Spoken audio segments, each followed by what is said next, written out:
Vojaci otvorili súd, v ktorom mal byť benzín. Namiesto neho v ňom našli nahú, dokonale zakonzervovanú mŕtvolu ženy. Okolo krku mala stále pevne stiahnutú slučku a jej telo ležalo ponorené v metanole. Potom otvorili druhý súd a v ňom bola žena.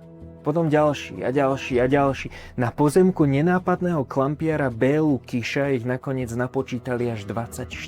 Písal sa jún 1916. Armáde počas prvej svetovej vojny dochádzalo palivo a tak vojaci prišli do malej obce nedaleko Budapešti zrekvírovať zásoby pohonných hmôt.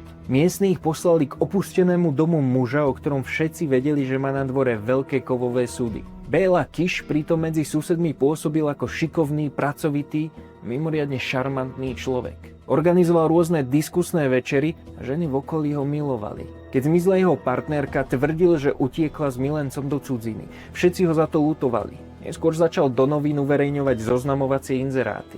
Vystupoval v nich ako osamelý vdovec, ktorý si hľadá partnerku. Odpovedali mu najmä osamelé a finančne dobre zabezpečené ženy. Prichádzali k nemu domov presne tak, ako sa dohodli v korešpondencii. No potom sa po nich zľahla zem. Vo svojej zamknutej kancelárii si o každej jednej z nich viedol podrobné záznamy.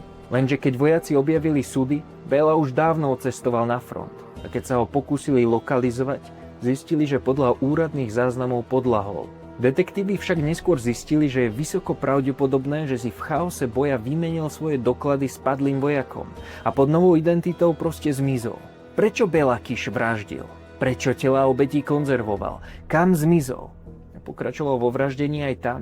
Príbeh jedného z najzáhadnejších sériových vrahov Rakúsko-Uhorska rozplietame v epizóde 62 prvej série nášho krimi podcastu Vražedné psyché. Je to ešte s mojím dedom, legendárnym psychiatrom a súdnym znalcom doktorom Svetozárom Drobom.